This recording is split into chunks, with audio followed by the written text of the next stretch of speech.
네, 우리 선교위원회 귀한 찬양을 감사드립니다. 교회는 5대 사명이 있습니다. 5개의 사명이 있는데요. 그 중에 하나가 선교입니다. 선교. 그래서 교회는 예배도 잘 드려야 되고, 또 봉사도 해야 되고, 그 다음에 교육도 해야 되고요. 친교, 우리 성도들 간의 친교도 해야 되지만, 반드시 우리 교회가 해야 될 일은 뭔가 하면 선교입니다. 선교. 선교를 안 할 수가 없습니다. 가장 모범적이고 대표적인 교회가 이제 예루살렘 교회, 안디옥 교회인데요. 이 예루살렘 교회, 안디옥 교회도 어떤 교회느냐? 선교하는 교회였습니다. 선교하는 교회. 네, 많은 곳에 선교사님들을 파송하고 복음을 전하고 그렇게 그 선교를 소홀히 하지 않아요. 근데 우리 일심교회는 어떤 교회인가? 우리 일심교회도 선교하는 교회입니다. 우리 주보에 보시면은 우리 교회가 교회들도 많이 돕고 있고, 또 학원 선교도 하고요. 그 다음에 군선교하고, 우리 교회가 군선교, 학원 선교, 그 다음에 개척교회를 돕고 있고, 그 다음에 이제 아프리카 어린이 또 돕고, 또 해외 선교하는 선교사님도 지원하고 있고, 그래서 우리 일심교회도요, 선교하는 교회입니다. 많은 그런 선교하는 일에 저희들이 같이 협력을 하고 있습니다. 그래서 이 일을 우리 교회는 앞으로도 계속 할 것이고, 또 더 확장해 나갈 것입니다. 선교는 이렇게 줄여서는 안 되고요. 선교는 갈수록 더 확장해 나가요. 더 많은 교회를 돕고, 더 많은 선교사를 파송하고, 더 많은 그런 기관들을 돕는 그런 역할을 우리 일심교회가 앞으로도 감당해 나갈 것입니다. 그 일을 감당하는 데 있어서 중요한 역할을 누가 하시는가? 우리 성도님들이 다 하시지만 그 일을 누구보다도 헌신적으로 해야 될 분들이 바로 선교위원들입니다. 그래서 선교위원장님을 비롯해서 모든 우리 선교위원회 안에 있는 우리 선교위원들이 누구보다도 이 선교에 대한 어떤 열정, 그리고 비전, 그리고 헌신된 마음을 가지고 누구보다 앞장서서 선교하는 일에 힘쓰시기를 간절히 바랍니다. 오늘 말씀에 보면은요, 주로 그 초대교회 성도들이, 제자들이 어디에서 전도를 많이 했는가 하면 예루살렘에서 전도를 했습니다. 그런데 더 이상 예루살렘에서 전도할 수가 없게 됐어요. 그 이유가 뭐죠? 스데반이 순교를 한 것입니다. 스데반이 순교를 하고서 그때부터 더 많은 핍박이 이제 예루살렘에 있게 됩니다. 그래서 예수님을 전하거나 복음을 전하면 이게 이제 위험한 거예요. 스데반처럼 잡혀서 죽을 수도 있는 것이요. 그래서 제자들과 믿는 우리 성도들이 예루살렘을 떠나서 이제 다른 지역으로 막 흩어집니다. 거기 보시면은 19절 보시면은 어디로 흩어집니까? 베니게와 구브로와 안디옥까지 이렇게 가서 이제 예루살렘 벗어나는 거죠. 벗어나서 이 복음을 전하는 것이죠. 사람인지라 이렇게 복음을 전하다가 핍박이나 환난을 당하면 위축될 수 있습니다. 이거 내가 복음을 전하다가 잡혀서 나도 스데반처럼 죽는 거 아니야? 야고보 사도처럼 나도 이렇게 죽으면 어떡하나? 이런 위축이 될 법도 한데, 그런데 그런 위축이 되면은 나는 이제 복음을 전하면 안 되겠다. 이럴 수 있는데 그게 아니라요. 예루살렘에 그런 핍박이 일어나고 막 그렇지만은 다른 지역, 베니게와 또 안디옥 이런 데까지 가서 또 복음을 전하는 거예요. 복음 전하는 것을 쉬지 않는 것이죠.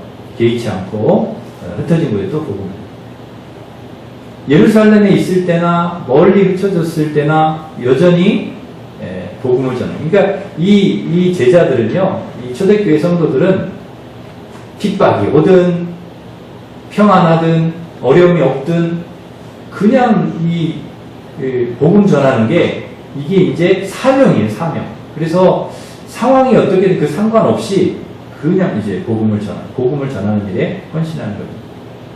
근데 오늘 말씀해 보면 유대인에게만 말씀을 전한 게 아니라 헬라인에게도 전했다. 19절에 보면 유대인에게, 20절에 보면 헬라인에게 전했다. 그렇게 나옵니다. 이 초대교회 성도들은 전도에 불이 붙은 것이죠. 전도하지 않고는 막 견딜 수가 없고 핍박을 하려면 해라. 나는 그래도 복음을 전하겠다. 이런 자세로 유대인에게도 헬라인에게도 사람 구분하지 않고요. 그렇게 전합니다. 이 사람들이 왜 이렇게 목숨을 걸고 위험을 무릅쓰면서 복음을 전하는 것입니까? 이게 사명입니다. 사명. 여러분, 사명은요, 이게 무서운 겁니다. 우리 예수님께서 하나님께 사명받아서 오셨잖아요. 그럼 목숨을 바쳐서 십자가에 죽으시는 거예요.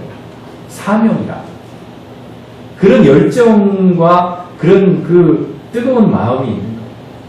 우리가 이 제자들이 왜 이렇게 목숨까지도 두려워하지 않으면서 가서 복음을 전하는가? 주님이 주신 마지막 사명인 것이죠. 그래서 우리 일심 가족들도요, 우리가 평생 잊지 말고 살아야 될 것은 이 복음 전하는 것, 선교하는 것. 이거는 우리의 사명이다. 나의 사명이야. 이건 사명이기 때문에 내가 해야 된다 하는 생각을 여러분 꼭 갖고 그렇게 일생을 살아가시기를 바랍니다. 복음을 전하지 않으면 안 된다는 거예요. 한 영혼이라도 구원해서 주님께 돌아오게 하는 이 일을 해야 된다는 거죠. 이 사명. 그래서 핍박이 와도 죽음이 와도 흩어진 곳에서 그곳에서 복음을 누구에게? 유대인에게도 전하고 헬라인에게 차별이 없어요. 모든 사람에게 다 사람 가리지 않고 지역 가리지 않고. 여러분, 이게 전도할 때 중요한 게요, 이겁니다. 누구도 차별하지 않고 누구도 구별하지 않고 모든 사람에게 복음을 전하는, 유대인이나 헬라인이나 이방인이나 다. 누구는 전에 그런 얘기를 하시더라고요. 우리 교회는 아니고 딴 교회 분이 그런 얘기를 하더라고요. 좀 이렇게 좀 젊은 사람을 전도해야 된다. 또 어떤 얘기를 하냐면 돈이 좀 있는 분을 전도해야 된다. 이건 말도 안 되는 얘기를 하고 있는 거죠. 그런 게 어디 있습니까? 모든 영혼이 귀하고 참 다 하나님이 사랑하시는 자녀들, 구원받아야 될 백성들이고. 그리고 지역도 가리면 안 됩니다. 어느 지역에는 안 되고, 아니, 다 가서 복음을 전하고. 예수님이 그러셨고 제자들이 그랬고 바울이 그랬어.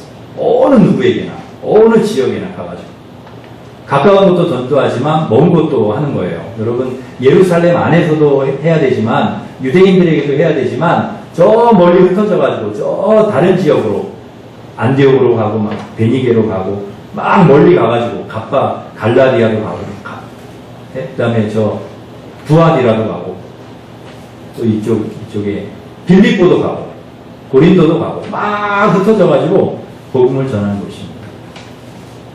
흩어지는 거죠. 우리나라도요, 복음의 불모지였는데 저 멀리서 선교사님들이 왔잖아요. 야, 우리 집 근처만 전도하면 돼, 우리 집 근처만 선교하면 돼. 그랬으면 우리나라 선교사님들이 올 리가 없어요. 내 집 근처 다니면서 복음 전하자 했으면 우리나라가 어떻게 선교가 됩니까? 복음이 전해. 근데 저 미국에 있는 선교사님들이 그 배 타고요, 그 1880년대 그때 우리나라에 온 거예요. 1900년대 이때 온 거예요. 그래가지고 복음을 전하고. 당시 우리나라는 가난하고 못 살았기 때문에 선교사님들이 어려움이 많았대요. 일단 방이 좁아가지고 이렇게 꺾어서 자야 됐다고 그러네요. 이렇게 선교사님들이 기니까 이렇게 쭉 발을 못 폈대요. 그래서 문을 열고 무릎 아래는 문 밖으로 내밀고, 그리고 이렇게 방에 이렇게 주무시기도 하고, 화장실에 가가지고 빠지기도 하고, 하여튼 뭐 그런 스토리는 뭐 우리나라 선교의 야사 그런 스토리 뭐 이루 헤아릴 수가 없어요. 그 방문 드나들다가 머리 찢는 거는 뭐 이건 말도 못하게 많고요. 말도 안 통하잖아요. 문화도 다르고 그런데도 와서 열심히 복음을 전해요. 그래서 선교사님들이 우리나라에 와서 교회 세우고 학교 세우고 병원 세우고 그래서 저 세브란스 병원이나 이런 데는 다 선교사님들이 와서 세웠어요. 이화여대 이런 다 선교사님들이 와서 세워서 지금 이렇게 정말 훌륭한 그 학생들을 키워내고 많은 어려운 사람들을 돕는 그런 역할들을 그 선교사님들이 와서 이제 하신 거죠. 우리나라가 오늘 이렇게 발전하고 이렇게 교회가 많아지고 부흥하게 된 것은 그 멀리 저 미국에서 유럽에서 배 타고 우리나라에 와서 정말 낯선 이 땅에 와가지고 아무 연고도 없는 여기 와가지고 복음을 전했던 그 선교사님들의 그 눈물과 그 땀과 그 피가 있었기 때문에 오늘 우리가 이렇게 하나님 믿고 믿음으로 살게 된 줄 믿습니다. 그래서 우리나라가요, 저 아프리카에, 저 동남아시아에, 저 멀리 오지에 선교사를 파송하는 이유가 그거예요. 빚졌잖아요. 선교의 빚을 졌잖아요. 호남신학교 안에 제가 얼마 전에 광주에 갔었어요. 광주에 가서 광주 찬성교회 담임하는 목사님 저랑 친구라 그 목사님 오라고 갔는데 목사님이 그 호남신학교 위에 그 선교사 묘지를 저를 구경을 시켜주시더라고요. 가서 이제 거기를 갔는데요. 거기에 오웬 선교사님도 있고 여러 그 광주 지역 남쪽 지역에 선교하신 선교사님들이 거기 묘지가 이렇게 있더라고요. 거기 다 묻혀 계시는 거죠. 근데 제가 그 묘지를 이렇게 돌면서 막 눈물이 이렇게 어느 곳에 딱 제가 서는 순간에 막 눈물이 울컥 나더라고요. 왜냐하면 가족묘예요. 가족묘. 선교사님 4분이 있고 거기 자녀들이 같이 묻혀 있어요. 근데 자녀들이 3아이인데 하나는 10살, 하나는 5살, 하나는 1살이에요. 그 나이에 죽은 거예요.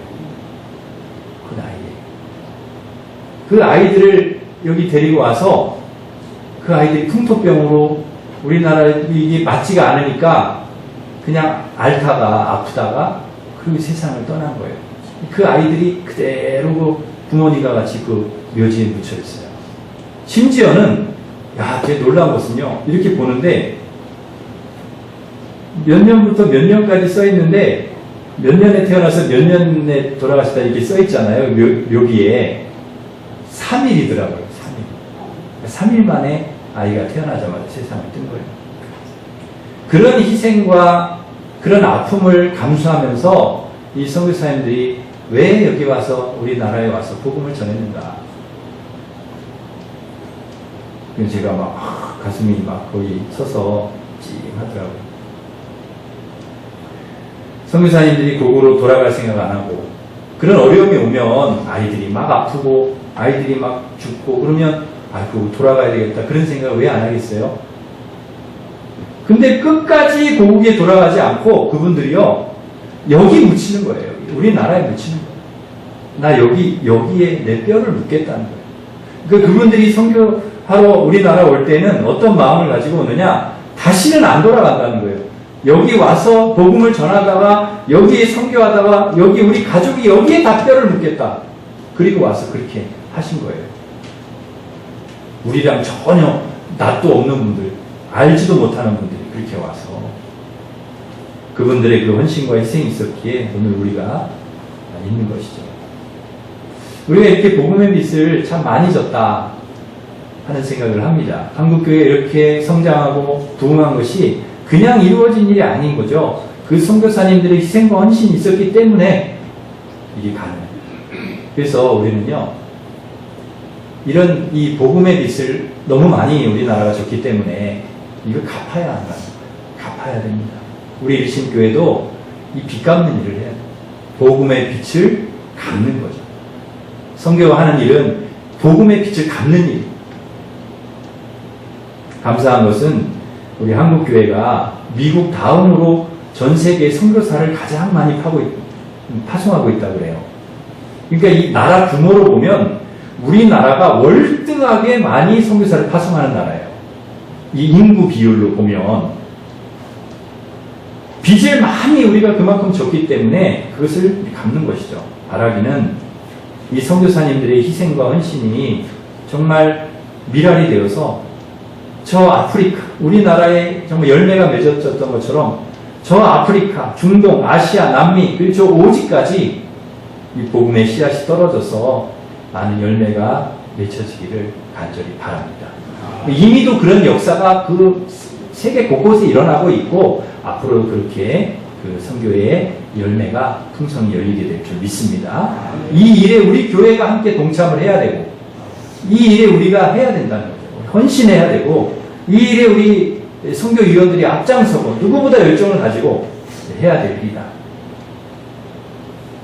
그렇게 흩어져서 이 제자들과 이 초대교회 성도들이 복음을 전하니까 어떤 일이 일어나는가? 21절, 우리 21절 한번 읽겠습니다. 21절 시작. 주의 손이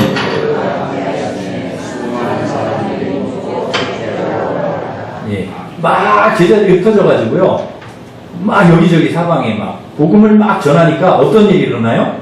주의 손이 그들과 함께 하셔가지고 그 다음에 수많은 사람들이 믿고 주님께 막 돌아오는 거예요. 구원의 역사가 막 일어나는 거죠. 복음을 우리가 전할 때, 선교할 때 어떤 일이 일어나느냐? 주님의 손이 함께 하신다는 거예요. 우리가 복음을 전하고 전도하고 선교하면 하나님이 주님의 그 손이 함께 같이 해주세요.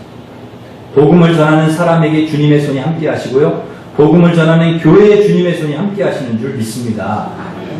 주님의 손은 어떤 손입니까? 세상을 창조하고 통치하시는 전능하신 능력의 손입니다.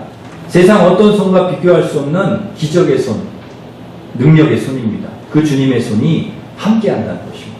그러니까 많은 사람들이 그 주님의 손이 복음을 전하고 선교하는 사람들에게 함께 하니까 그렇게 주님께 돌아오는 사람들이 막 일어나는 거예요. 느헤미야 2장 8절에 보면 이런 말씀이 있습니다. 하나님의 선한 손이 나를 도우심으로, 하나님의 선한 손이 나를 도우심으로 왕이 허락하고, 그 왕이 허락을 했는데 왜 허락을 했냐? 하나님의 선한 손이 도와서, 허락할 수 없는 일을 하나님의 선한 손이 도우니까 허락을 하는 것이죠. 여러분, 이 주님의 손이 여러분과 함께 하시기를 간절히 바랍니다. 주님의 손이 늘 여러분과 함께 하시기를 바랍니다. 여러분이 어떤 사람이 될 때 주님의 손이 여러분과 함께 할까요? 여러분이 선교하는 분이 될 때, 여러분이 전도하는 분이 될 때, 여러분이 복음을 전하는 분이 될 때 하나님의 손이 여러분과 함께 할 줄 믿습니다. 자기 욕심이나 자랑이나 영광을 위해서 일하는 사람과 하나님은 함께 하시지 않습니다. 그런 사람들과는 하나님의 손이 함께 하죠. 하나님의 영광을 위해서 주님의 나라와 뜻을 위해 일하는 사람들과 주님의 손이 함께 하시는 거예요. 그 능력의 손으로 하나님이 계속해서 보호하시고, 그 주님의 손으로 항상 돌보시고, 주님의 손으로 도와주시고, 주님의 손으로 그렇게 해주시는 줄 믿습니다. 그러기에 우리가, 우리 교회가 복음을 전해야 될 이유가 있는 거죠. 왜? 주님의 손이 함께 하시니까. 우리 교회가 선교하는 교회가 되면, 우리 교회가 복음을 전하는 교회가 되면, 우리 성도님들이 복음을 전하고 선교하는 분들이 되면 하나님이 여러분과 함께 하시는 것입니다. 하나님의 손이 여러분과 함께 합니다. 주님의 강한 손이 여러분의 삶 속에서 놀라운 은혜와 기적과 축복을 주님이 손이 일으켜 주실 줄 믿습니다. 그러므로 우리는 복음을 전하지 않으면 안 돼요.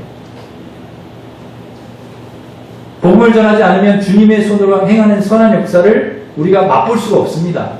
기적도 맛볼 수 없고 능력도 맛볼 수 없고, 복음을 전하고 하나님의 영광을 위해 삶으로 주의 손으로 행하시는 선한 역사를 날마다 경험하는 축복의 사람들 되시길 바랍니다. 주님의 손이 함께하기만 하면 놀라운 일이 일어나는, 선교의 현장에 기적과 놀라운 일이 일어나는 것은 주의 손이 함께하시기 때문입니다. 여러분, 이 선교사님들이 그런 간증 많이 하시잖아요. 막 기적이 일어났다고, 막 이런 일들을 하나님이 주셨, 그런 간증을 되게 많이 하시잖아요. 왜 그런 선교 지역이나 그런 정말 오지나 이런 데 선교할 때 그런 기적들이 많이 일어날까요? 주님의 손이 도우시기 때문에, 주님이 기적을 일으켜 주시는, 은혜를 일으켜 주시는.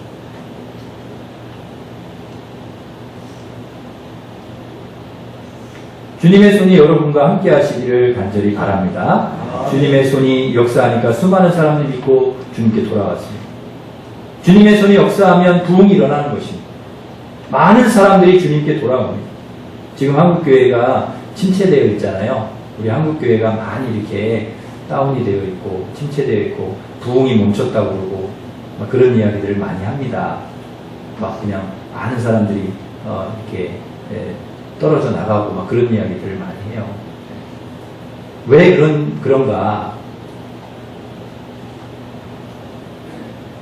중국이나 동남아시아나 아프리카나 미국에 이렇게 가보면, 제가 가보지는 않았어요. 아프리카 제가 간 적이 없습니다. 근데 하여튼 거기 보면 세계 곳곳에서 놀라운 부흥이 일어나고 있습니다. 우리나라는 좀 침체되고 있는데 중국, 무슨 뭐 동남아시아, 아프리카, 미국 이런 데는 놀라운 또 부흥이 일어나고 있어요. 왜 그렇습니까? 주의 손이 역사하니까. 교회를 떠났던 사람들이 돌아옵니다. 그리고 안디옥 교회에서 비로소 그리스도인의 일컬음을 받게 되었습니다. 안디옥 교회 교인들이 뭐라는 칭호를 받았느냐? 그리스도인이다. 당신들 그리스도인이야. 이렇게 일컬음 받았다는 거예요. 그러니까 이 안디옥 교인들은 믿음 생활을 좀 잘했던 모양입니다. 여러분 정말 잘 살지 않으면 이 안 믿는 사람들이 그렇게 인정해 주지 않잖아요. 얼마나 열심히 그리스도를 전했으면 저 사람은 그리스도의 사람이야, 그리스도인 이렇게 불렀다는 거예요. 그런 호칭을 받았다는 것은 정말 영광스러운 감사한 일이죠. 여러분에게 아이고 아무개 당신은 꼭 불교 신자 같습니다. 그럼 여러분 기분 좋겠어요? 그리스도인 같은데요, 권사님 같은데요. 그래야 기분 좋죠. 간혹 잘 모르는 분이 저에게 그렇게 얘기를 할 때가 있어요. 목사님이시죠? 그렇게 얘기할 때가 있어요. 그러면 저는요 기분이 되게 좋더라고요. 저를 목사라고, 내가 아는 분도 아닌데 내가 어떻게 그런 게 얼굴에 써있나? 뭐 좀 그런 걸 어떻게 아시지? 그런 놀랄 때가 있어요. 전에도 이렇게 지나가는데 목사님이시죠? 막 그래 누가 그래요. 그래서 아니 어떻게 하셨습니까? 그랬더니 책 한 권만 사주십시오. 그러더니 책을 이야 세상에. 그리고 책을 내미는데 안 사줄 수가 없더라고요. 싫습니다. 이렇게 해야 되는데 그게 안 되더라고요. 근데 그분은 어떻게 내가 목사라는 걸 알았을까? 너무 신기하더라고요. 그 책 팔라고. 그래가지고 결국 샀는데 제가 읽어볼 책이 아니더라고요. 책도 좀 좋은 거 주지. 전혀 저랑 상관없는 그런 이상한 책을 제가 샀어요. 여러분 예수 믿는 사람 같지 않다고 하면 얼마나 이게 기분이 안 좋겠습니까? 아이고 예수님 믿는 분 같은 애, 집사님 같은 애, 아이고 권사님 같은 애, 그리스도인 같은 애. 이게 얼마나 기분이 좋아요. 안디옥 교인들은 참 좋았을 것 같아요. 당신 그리스도인이잖아요. 이게 얼마나 기분이 좋냐. 안디옥 교회가 그랬다는 거예요. 그리스도인이라고 인정을 받았다는 거예요. 그러기에 여러분 이 주변 분들에게도 우리가 이렇게 그리스도인의 인정을 여러분 받으시기를 바랍니다. 그래야 복음이 전해지는 거예요. 그래야 선교가 되는 거고, 우리가 우리의 삶 속에서 그런 인정을 받아야 이게 선교가 되는 거죠. 인정받고 또 이렇게 그렇지 않으면 이게 우리가 말하는 거에 영향력이 없는 거죠. 이게 선교가 안 되는, 오히려 선교를 막을 수도 있는 거죠. 이 나폴레옹이라는 병사가 막사를 지나가는데 사병 중에 행실이 아주 안 좋은 그런 병사가 아닌 자기 이름하고 똑같은 병사가 있었대요. 나폴레옹이라는 그 일반 사병이 있었다는 거예요. 이름이 같아요. 근데 그때도 막 이 사병이 다른 사병과 막 싸우고 있더래요. 그때 지나가면서 나폴레옹 장군이 그 사병을 딱 불러가지고 딱 이야기했대요. 너 둘 중에 하나를 결정해라. 내 이름을 바꾸든지 내 행실을 바꾸든지. 너 이름 나폴레옹이라고 하지 말라는 거예요. 내 얼굴에 먹칠한다는 거죠. 너 이름 바꾸든지 행실을 바꾸든지. 주님께서 우리에게 뭐라고 얘기하실까요? 너 그리스도인은 이름 바꾸든지 행실을 바꾸든지. 여러분 우리가 이름 바꿀 수는 없죠.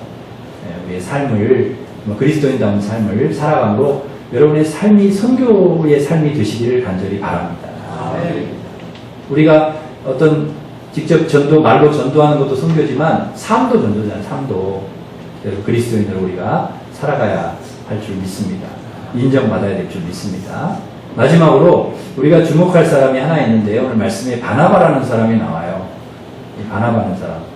주의 손이 함께 하셔서 많은 사람 믿고 주께 돌아왔다는 소식을 예루살렘 교회가 듣고 누구를 파송하느냐? 안디옥 교회로 바나바를 파송합니다. 그러니까 이 예루살렘 교회에서 안디옥 교회로 한 사람을 파송을 하는 거예요.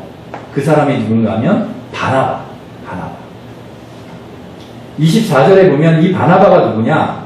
24절을 같이 한번 읽겠습니다. 시작. 바나바는 세상 사람이요.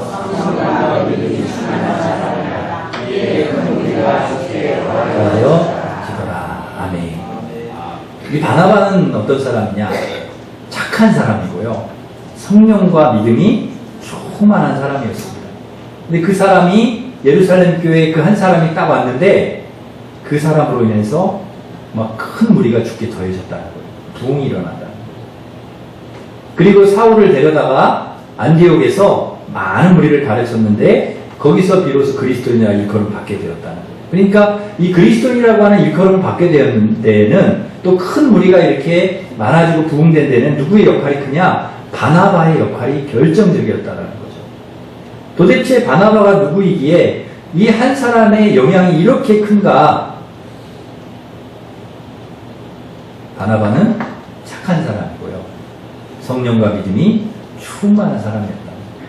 그래서 여러분 우리가 어떤 사람이 되어야 될까?